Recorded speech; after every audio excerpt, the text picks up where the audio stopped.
I recently heard Pharrell made a comment about business, saying that, if you're in business, you can't have, basically, I'm paraphrasing, but you can't have business without creativity. And I say the same thing about in the arts. A lot of artists enjoy the notion of, I'm an artist, and, as Erica Badu says, I'm an artist and I'm serious about my shit. um, and that's great, and you can be totally about the creativity part, but the business part really is the part that you need to be more aware of. And it's not just about making sure that you don't get got with your money, like we have seen from people like P Diddy, and you hear some of the challenges in the music industry. I feel like a lot of people want to have dance companies, but don't really understand that a dance company is a business, and businesses need uh, creativity, and they need solid business practices.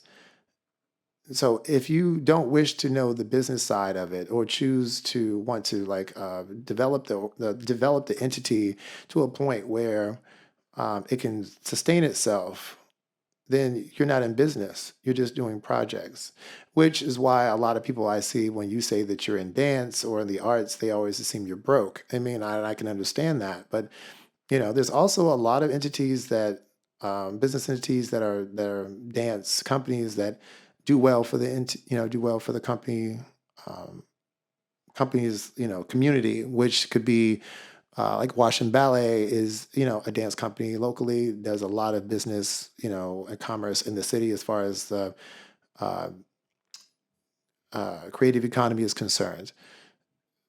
So running the business is rough, and there's a lot of lessons to be planned. But I also feel like there needs to be diversity amongst dance companies, because it's interesting. You have the majority of ballet companies are ran by white men, and the majority of black modern dance companies are run by black women. So white women make up the diversity amongst ballet as far as directors and choreographers, and black men make up the minority amongst uh, black dance entities. So I feel like diversity amongst that needs to happen as well. So running a company is a lot. It's just like running any other business. There's no difference. I feel like if you are not making money or trying to make money in dance, then you don't have a company. You have a project.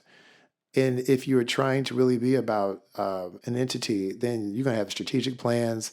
Are you going to be a for-profit LLC, or are you going to be a nonprofit? From my experience from having an LLC and a nonprofit, or managing a nonprofit, because nobody owns a nonprofit, um, the arts live better in the nonprofit, unless you're just trying to just go about your cash. So if your goal is to just have 300 students make your money to pay your mortgage, then yes, then and you have a dance company that's more like a youth ensemble that's there, that's fine. And if your heart's in the right place, all the best.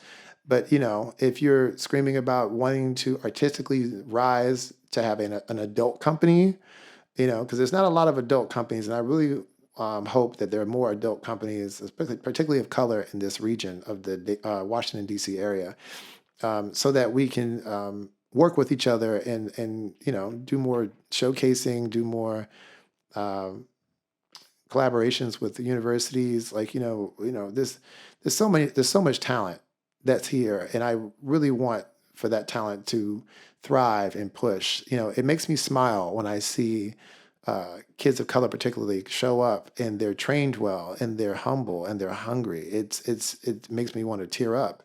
But the same thing has happened when I've seen um, kids who are not kids of color show up with that same eagerness, and they're trained really well in this region.